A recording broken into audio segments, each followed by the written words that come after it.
Hey everyone, I'm not really sure where to start, but here it goes. My name is Mike, and I've been with my girlfriend Emily for about 5 years now.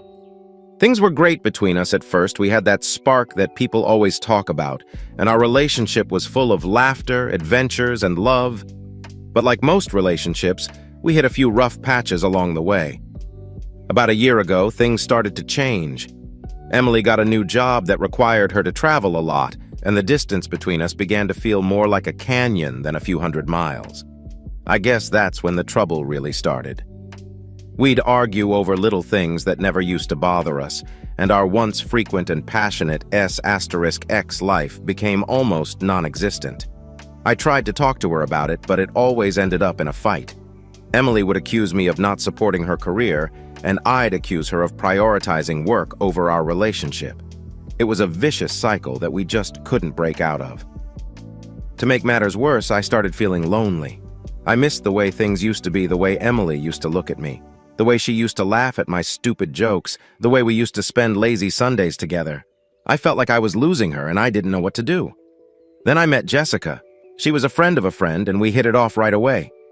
Jessica was fun, outgoing, and most importantly, she was there when I needed someone. We started hanging out more, and before I knew it, we were crossing lines that I should have never crossed. I know it was wrong, but at the time it felt like a lifeline. I told myself that it was just a fling, that it didn't mean anything, and that it would never go beyond a few stolen moments. But of course, nothing ever stays a secret for long. I had convinced myself that what Emily didn't know wouldn't hurt her, but deep down, I knew it was only a matter of time before everything unraveled. The first crack appeared when Emily came home earlier than expected from one of her business trips. I had no time to cover my tracks. It was a Friday evening and Jessica had come over. We were just hanging out, watching a movie and having a few drinks when Emily walked in.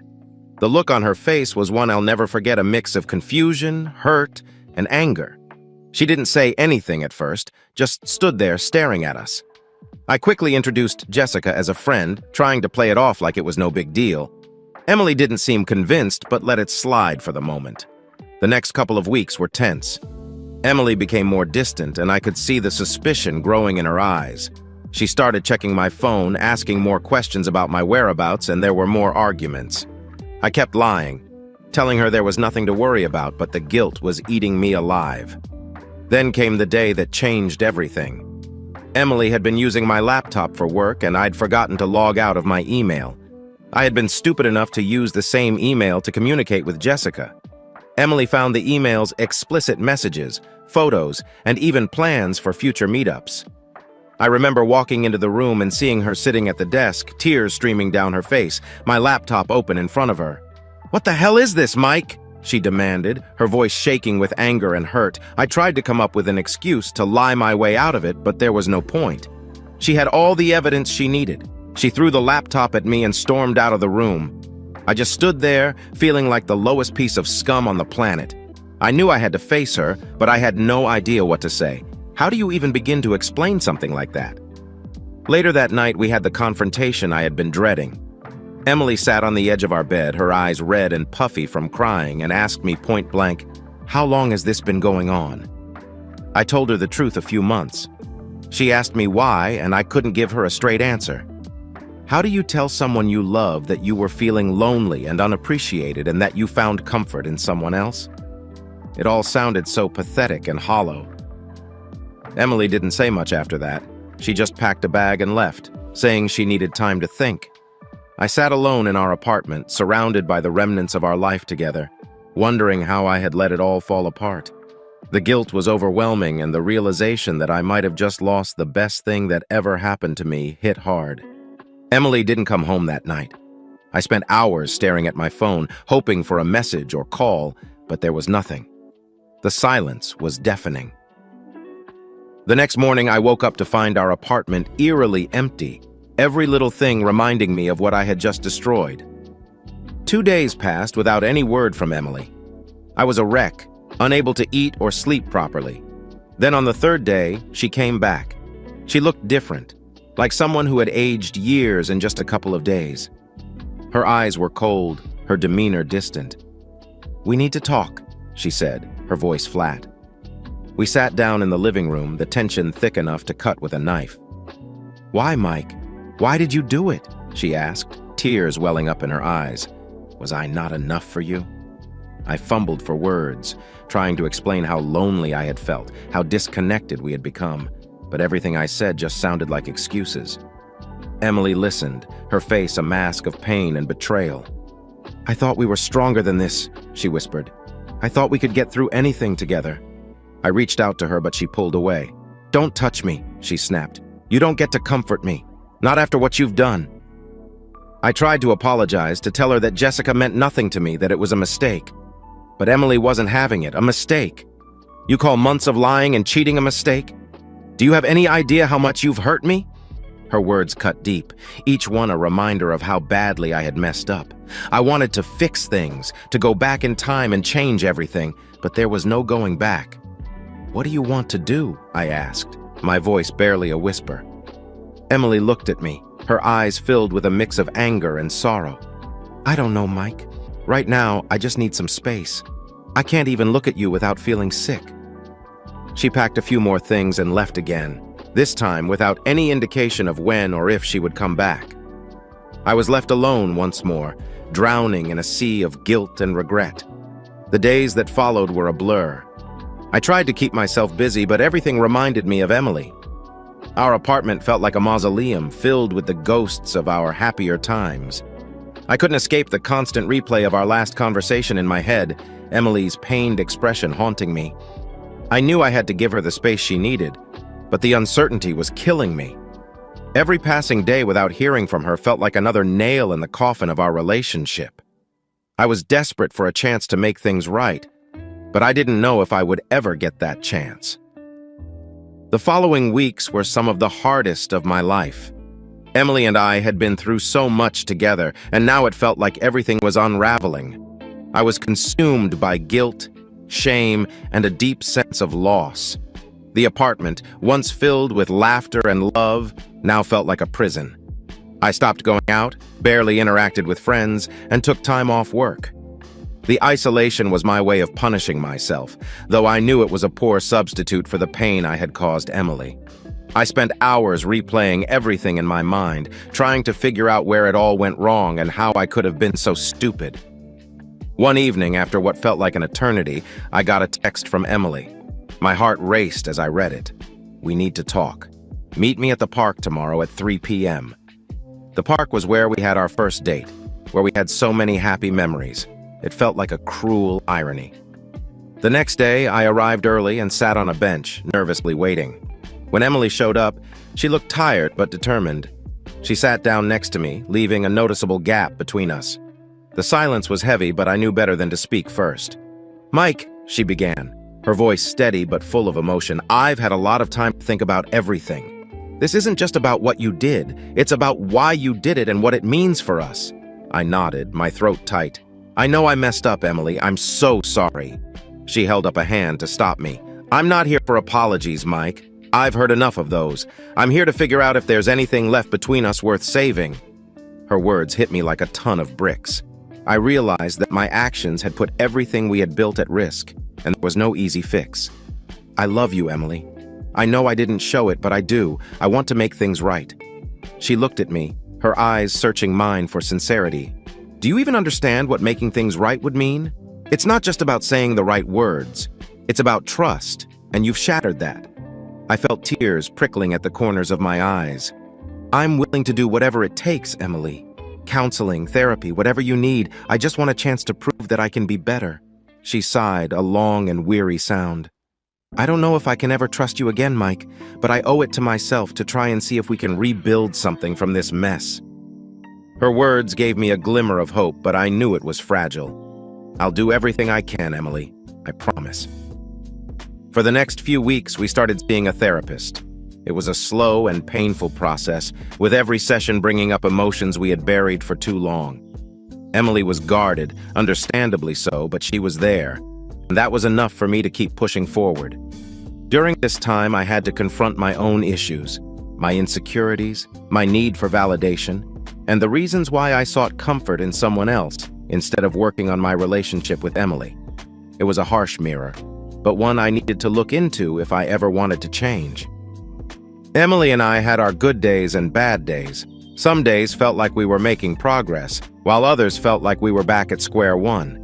The road to recovery was long and uncertain, but I was committed to walking it, no matter how difficult. One night, after a particularly intense therapy session, Emily and I sat in the car in silence. I reached out and took her hand, half expecting her to pull away, but she didn't. Instead, she held on to it, a small but significant sign that maybe, just maybe, there was still hope for us. As we drove home, I realized that this was going to be a marathon, not a sprint. The trust I had broken wouldn't be mended overnight, and the pain I had caused wouldn't disappear with a few heartfelt words. But for the first time in a long time, I felt a flicker of hope that we could find our way back to each other, one step at a time. The marathon of repairing our relationship continued. Emily and I had made the decision to keep seeing the therapist, even though each session was an emotional roller coaster. We were unearthing years of buried feelings and unresolved issues, and it wasn't easy for either of us. One evening, after a particularly tough session, Emily and I sat on the couch, both of us emotionally drained. She broke the silence, her voice soft but steady. "Mike, I've been thinking a lot about what our therapist said about rebuilding trust. It's not just about the big things, it's about the small, everyday actions that show commitment." I nodded, understanding what she meant. "I know, Emily. I've been trying to be more present, more open and honest. I want to prove to you that I'm serious about this." She looked at me, her eyes filled with a mixture of hope and fear. "I've seen the effort, Mike, but I also need to see that you understand the gravity of what happened. Trust isn't something that can be easily repaired, and sometimes I feel like you don't fully grasp how deeply you've hurt me." Her words were a harsh reminder of the pain I had caused. "I do understand, Emily. I'm so sorry for everything. I know it's going to take time, and I'm willing to do whatever it takes, no matter how long it takes." We sat in silence for a moment, both lost in our thoughts. Then Emily spoke again, her voice barely above a whisper. "I've been thinking about our future, Mike, whether or not we have one. It's hard to imagine going back to how things were, but I also can't ignore the love we've shared and the life we've built together." Her words echoed my own thoughts. "I can't imagine my life without you, Emily. I want us to find a way to move forward, even if it means starting over in some ways." Emily nodded, a small smile playing on her lips. "I've decided to stay, Mike, but there will be conditions. We need to rebuild from the ground up, and that means total transparency, continued therapy, and a commitment to being better partners to each other." A wave of relief washed over me. "Thank you, Emily. I promise I'll do everything I can to make this work. I love you, and I don't want to lose you." The following weeks were filled with long conversations, tears, and moments of laughter that reminded us why we fell in love in the first place. We established new routines, small gestures of trust building, and continued our therapy sessions. Every step felt like progress, even the painful ones. One evening, as we were sitting on the couch watching a movie, Emily turned to me, her eyes soft and vulnerable. "Mike, I need you to understand something. Forgiving you doesn't mean forgetting what happened. It means choosing to move forward despite the pain. I'm willing to do that because I believe in us, but I need you to meet me halfway, every step of the way." I took her hand, squeezing it gently. "I understand, Emily. I'm in this for the long haul. I'll keep proving to you that I'm worth your trust and your love." As we navigated this new phase of our relationship, I began to see the strength and resilience in Emily that I had always admired. She was willing to give us a second chance, and I wasn't going to squander it. The road ahead was still uncertain, but we were walking it together, one step at a time. With each passing day, I learned more about myself, my shortcomings, and what it truly meant to be a partner. I realized that love wasn't just about grand gestures or fleeting moments of passion. It was about showing up day after day and doing the hard work of building a life together. Emily and I still had a long way to go, but for the first time in a long time, I felt hopeful about our future. We were learning to communicate better, to understand each other's needs and fears, and to support each other in ways we hadn't before. It wasn't perfect, but it was real, and that was enough. As we sat there hand in hand watching the movie, I felt a sense of peace. It was a small step, but it was in the right direction. and for now, that was all I could ask for. The process of rebuilding trust was slow and filled with hurdles. Emily and I continued our therapy sessions, but we also made a concerted effort to spend quality time together, reconnecting in ways we had neglected for too long. We started having regular date nights, cooking meals together, and even took up a new hobby, hiking. One evening, after a particularly grueling hike, we sat on a cliff overlooking a beautiful sunset.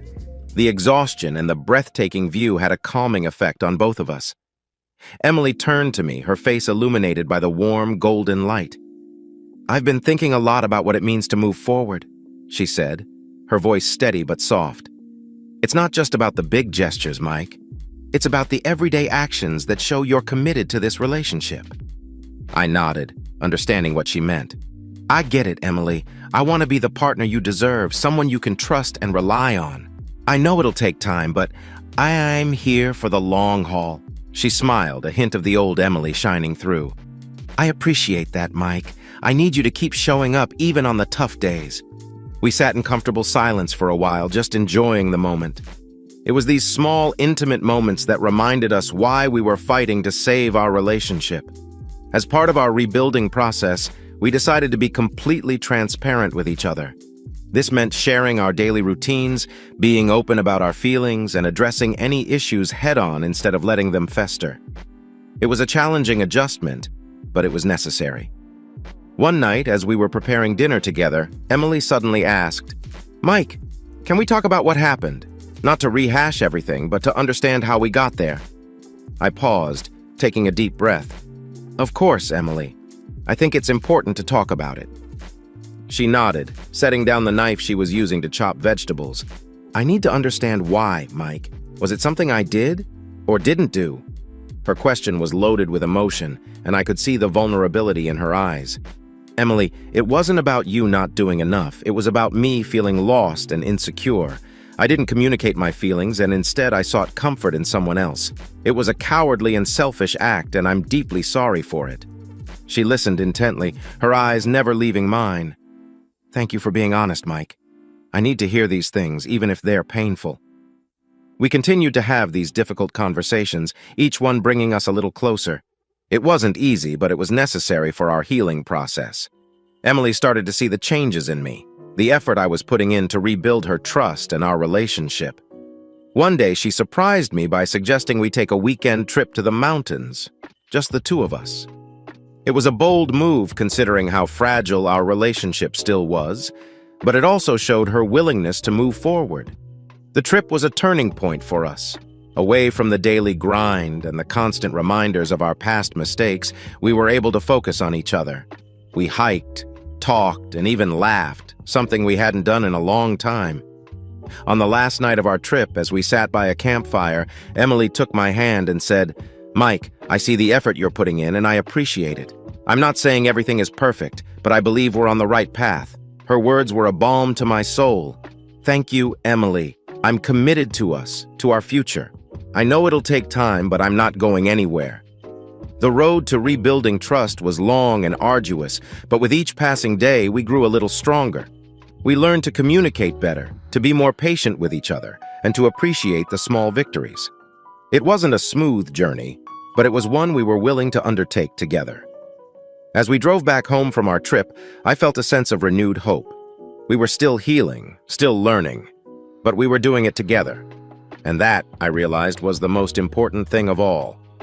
As the weeks turned into months, Emily and I continued to work on our relationship, slowly but surely building a new foundation of trust and understanding. The therapy sessions were still a crucial part of our routine, but we also focused on creating new, positive memories together. One weekend, we decided to redecorate our apartment. It felt like a symbolic fresh start, a way to transform our living space from a reminder of past mistakes to a sanctuary of our renewed commitment. We spent the entire weekend painting walls, rearranging furniture, and adding personal touches that made the place feel like a true reflection of both of us. One evening, as we were putting up new picture frames filled with photos from our recent hikes and adventures, Emily turned to me, a thoughtful expression on her face. "Mike, do you remember the first time we talked about moving in together?" I smiled, recalling the excitement and nervousness of that moment. "Yeah, I do. We were both so eager to start this new chapter together. She nodded, a hint of a smile on her lips. I want to feel that way again, Mike. I want us to be excited about our future, not just focused on fixing the past. Her words resonated deeply with me. I want that too, Emily. I want us to look forward to our future with hope and anticipation. We decided to make a list of things we wanted to do together, places we wanted to visit, activities we wanted to try, goals we wanted to achieve as a couple. It was a way to remind ourselves that there was more to our relationship than the mistakes we had made. One of the items on our list was to take a cooking class together. Neither of us was particularly skilled in the kitchen, but we thought it would be a fun way to bond and learn something new. The class turned out to be a fantastic experience, filled with laughter, teamwork, and delicious food. It was a reminder that we could still find joy and connection in the simplest of activities. Another significant step we took was to reconnect with our social circles. During the tumultuous period following the discovery of my infidelity, we had both isolated ourselves from friends and family. Reaching out and rebuilding those connections was an essential part of our healing process. One evening, we hosted a small dinner party for our closest friends. It was the first time in a long while that we had opened our home to others. As we sat around the table, sharing stories and laughter, I realized how much I had missed these moments of camaraderie and support. Our friends were a crucial part of our journey, providing us with love and encouragement when we needed it most. Emily and I also started to set aside time for regular check-ins with each other. These weren't just about discussing problems. They were about celebrating our progress, sharing our feelings, and reaffirming our commitment to each other. It was during one of these check-ins that Emily brought up something that had been on her mind. Mike, I've been thinking about our relationship a lot, she began, her tone serious yet hopeful. I know we've been through a lot, and there's still work to be done, but I want us to start thinking about our long-term future. I want to build a life with you, not just patch up the pieces. Her words took me by surprise in the best possible way. Emily, I feel the same way. I want to build a future with you, one that's strong and resilient. I'm committed to making that happen. We talked about our dreams and aspirations, both as individuals and as a couple. We discussed career goals, potential travel plans, and even the possibility of starting a family one day. These conversations were filled with hope and excitement, a stark contrast to the painful discussions we had endured in the past. As our relationship continued to heal, I could see the change in Emily. She was more open, more trusting, and more willing to let me in. I knew it was a result of the effort we had both put into rebuilding our connection. I, too, felt a profound change within myself. I had learned to be more honest, more communicative, and more appreciative of the love we shared. One night, as we sat on the balcony, watching the city lights twinkle in the distance, Emily leaned her head on my shoulder. Mike, I'm proud of us. We've come a long way, and I believe we can keep moving forward. I wrapped my arm around her, feeling a deep sense of contentment. I'm proud of us too, Emily. We've faced our demons and come out stronger. I'm excited about our future, and I'm grateful for every moment we share. As we sat there, embracing the present and looking forward to the future, I realized that our journey, though fraught with challenges, had brought us closer than ever before. The trust and love we were rebuilding were not just about mending what was broken. They were about creating something new and beautiful, a testament to our resilience and commitment. In that moment, I knew that no matter what lay ahead, we would face it together, with love, trust, and an unwavering belief in each other. And for the first time in a long time, I felt truly hopeful about what the future held for us. As we continued to rebuild our relationship, Emily and I began to hit significant milestones. Each one felt like a testament to our commitment and resilience. However, along with the progress came new challenges, testing our bond in unexpected ways. One of our first major milestones was celebrating our 6th anniversary. Given everything that had happened, reaching this point felt monumental. We decided to commemorate it by taking a trip to the place where we first met, a cozy cabin in the mountains. The trip was filled with nostalgia and bittersweet memories. We reminisced about the early days of our relationship, the adventures we had shared, and how much we had grown as individuals and as a couple. It was during one of these conversations that Emily surprised me with a heartfelt gift, a scrapbook filled with photos and mementos from our time together. It was a beautiful reminder of the journey we had been on and the love that had endured despite the hardships. "I want us to remember the good times, Mike," she said, her eyes glistening with tears. "We've had our share of pain, but we've also had so much joy. I don't want us to lose sight of that." Her words touched me deeply. "I promise, Emily, I won't forget, and I'm committed to creating more happy memories with you." Returning from that trip, we felt closer than ever, but life had a way of testing our resolve. Emily's job continued to demand a lot from her, and the stress sometimes seeped into our relationship. There were days when old insecurities would resurface and moments of doubt would creep in. We had to constantly remind ourselves of the progress we had made and the commitment we had to each other. One particular evening, after Emily had a rough day at work, she came home visibly upset. We had a minor disagreement over something trivial, but it quickly escalated. The underlying tension from her job and our past issues bubbled to the surface. "I'm so tired, Mike," she said, her voice cracking. "I'm trying so hard, but sometimes it feels overwhelming. I don't want us to fall back into old patterns." I took her hands in mine, looking into her eyes with earnest. "Emily, I know it's tough, but we've come so far and we can't let these challenges set us back. Let's talk through it, work through it together." We spent the evening talking, addressing her stress and finding ways to support each other better. It was a reminder that our journey wasn't just about healing from the past, but also navigating the present challenges with the tools we had learned. Another significant milestone was when we decided to adopt a dog. We had always talked about getting a pet, and it felt like the right time to bring a new source of joy and companionship into our lives. We visited the local shelter and found a sweet, energetic Labrador mix that we named Max. Max quickly became an integral part of our lives. His playful energy and unconditional love brought a new dynamic to our relationship. Taking care of him required teamwork and patience, and it gave us a shared responsibility that strengthened our bond. One Saturday morning, as we were taking Max for a walk in the park, Emily turned to me with a thoughtful expression. "Mike, do you think we're ready to start thinking about the next big step in our lives? Like, maybe starting a family?" Her question took me by surprise, but in a good way. It was a sign of how far we had come and the hope we had for our future. "I think we are, Emily, but let's make sure we're both truly ready for that step. We've been through a lot, and I want to make sure we're on solid ground before we take on something so important." Emily nodded, a smile forming on her lips. "You're right. Let's keep working on us and enjoy the present. When the time is right, we'll know." As the months passed, we continued to hit new milestones. We celebrated birthdays, holidays, and the small victories that came with daily life.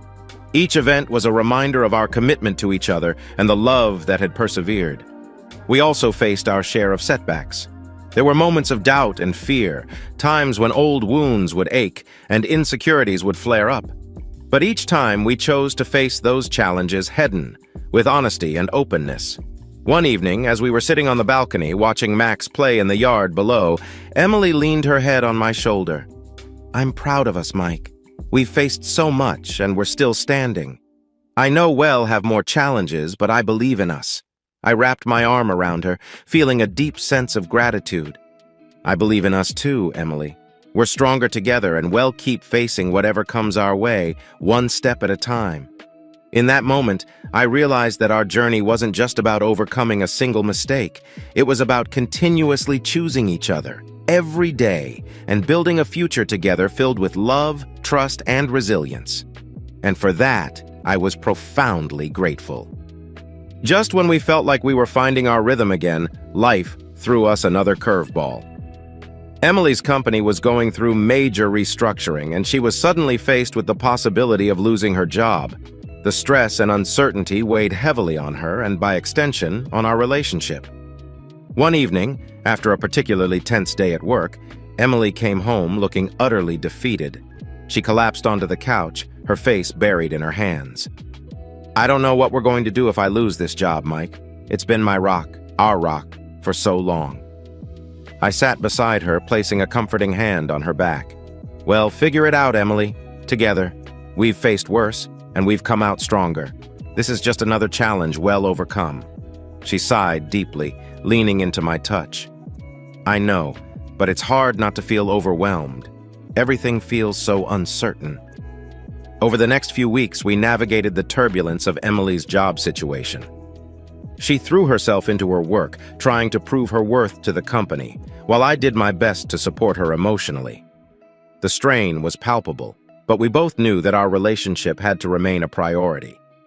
During this time, I took on more responsibilities at home to lighten her load.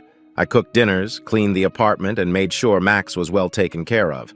It was a small way to show Emily that I was committed to being her partner, no matter what. One evening, as we were eating dinner, Emily looked at me with tears in her eyes. "Mike, I just wanted to thank you for everything you've been doing. I know I've been distant and stressed, but you've been my rock through all of this." I reached across the table, taking her hand in mine. "Emily, we're a team. I'm here for you no matter what. We'll get through this together." Despite the uncertainty at work, we continued to make time for each other and our relationship. We went on long walks with Max, had quiet nights in with movies and popcorn, and made a point to talk openly about our fears and hopes. Then, one day, Emily received the news we had been dreading. She was laid off. The company was downsizing, and despite her best efforts, her position was eliminated. She called me from the office, her voice shaking with emotion. "I'm coming home," she said, trying to keep her composure. I need to be with you." When she walked through the door, I enveloped her in a hug, letting her cry on my shoulder. "We'll figure this out, Emily. We'll find a way." The following weeks were a roller coaster of emotions. Emily went through phases of grief, anger, and frustration, while I did my best to provide a steady presence. We sat down and discussed our options, exploring different job opportunities and even considering a move to a new city.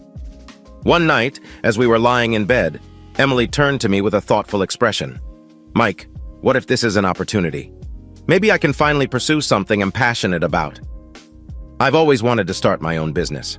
Her idea was a spark of hope in an otherwise bleak situation. "That's a great idea, Emily. We have some savings and I can pick up extra work if needed. Let's look into it." We spent the next few days brainstorming ideas for Emily's business. She had always been passionate about interior design, and we realized that this could be the perfect time for her to turn that passion into a career. We created a plan, researched the market, and started laying the groundwork for her new venture. As Emily threw herself into building her business, I could see her spirit lifting. She was excited, motivated, and full of ideas. The uncertainty that had plagued us was gradually being replaced by a sense of purpose and optimism. One afternoon, while we were working on her business plan, Emily looked at me with gratitude. "Mike, I couldn't have done this without you.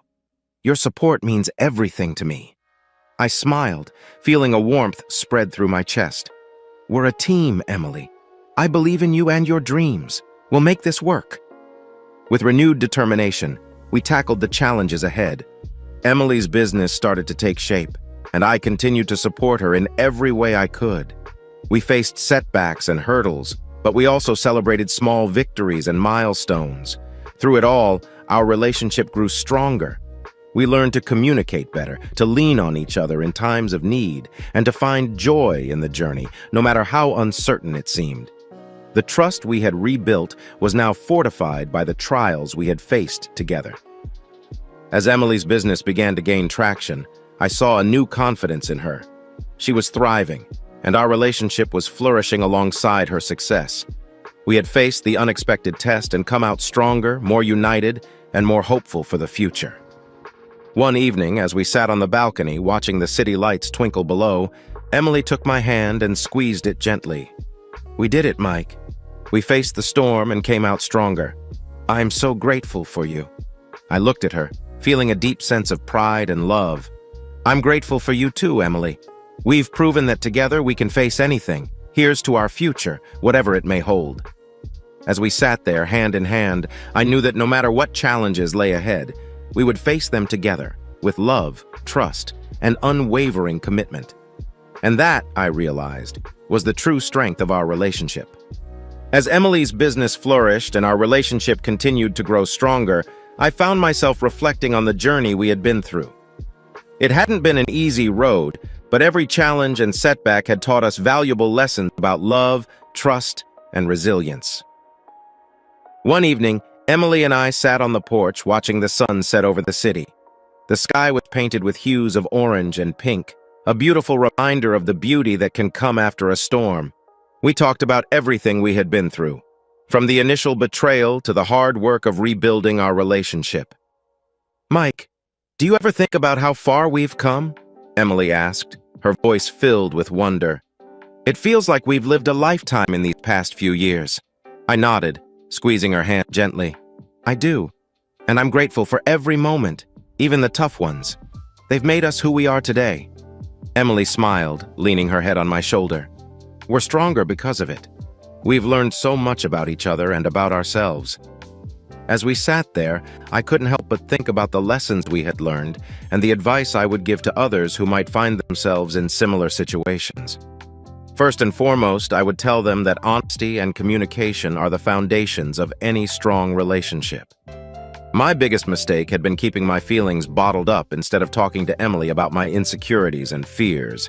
Open, honest conversations could have prevented so much pain. Secondly, I would emphasize the importance of seeking help when needed. Therapy was a game changer for us.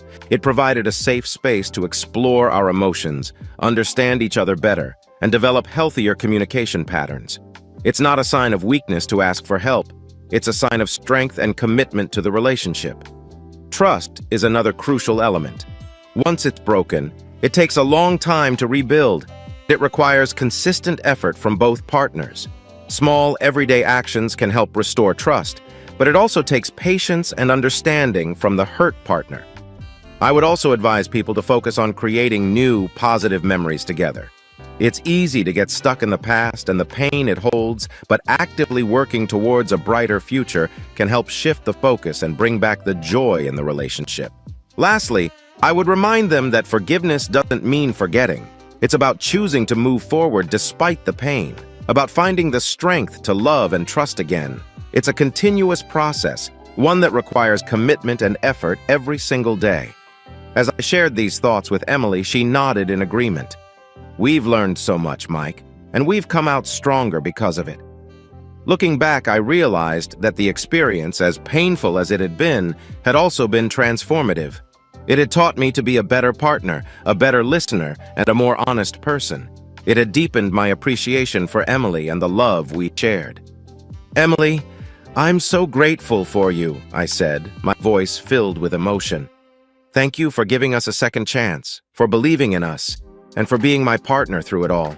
She smiled, her eyes shining with tears.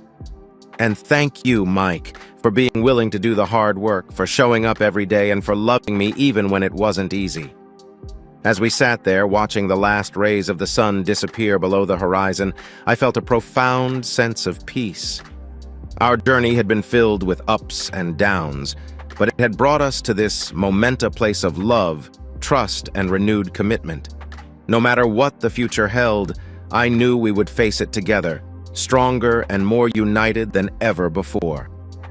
And that, I realized, was the greatest lesson of all, that love, true love, is resilient, and with dedication and effort, it can overcome even the darkest of times.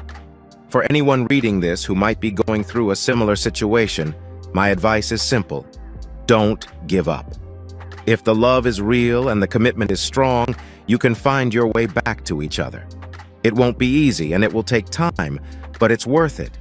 Trust in the process, believe in each other, and never stop fighting for the love you share.